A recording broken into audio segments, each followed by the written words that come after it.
National हाइवेनि आइब्रिजआव मोनसे गिथावना गारिनि सौग्रावलायनाय जाथाय।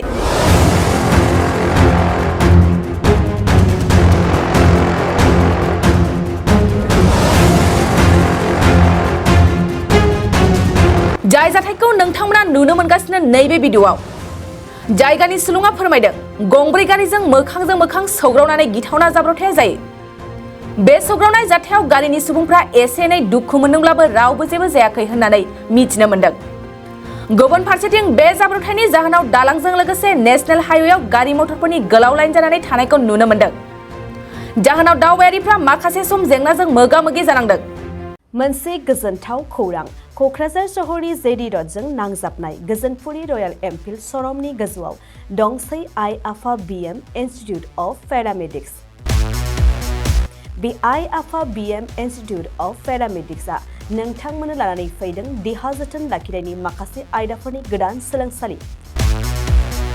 10+2नि उथ्रिसारनाय बिजाथि एबा फरायसाफोरा बे पेरामेडिक्सआव गावारि सोलोंथाइखौ लानो हागोन।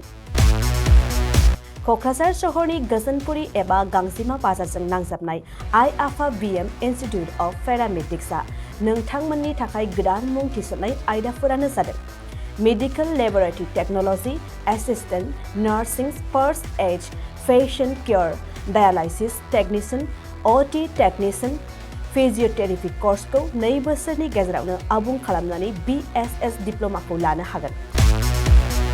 बेजों लोगोसेयैनो ICU टेक्निशियान आरो रेडियोल'जी टेक्निशियान कर्सखौ बोसोरसेनि गेजेरावनो आबुं खालामनानै BSS डिप्ल'माखौ लानो हागोन। लोगोसे गासैबो डिप्ल'माखौ लानायनि उनाव सरकारि साख्रि मोननायनिबो सुबिदा दं। जुदि नोंथांमोनहा बेफोर कर्सनि थाखाय गोदानै मुं थिसननो गोसो दंब्ला आइ आफा बिएम इनस्टिट्युट अफ पेरामेडिक्सनि नैबे मबाइल नम्बर 9821663110 एबा 6002559220 आव थोंजों सुलाद ला।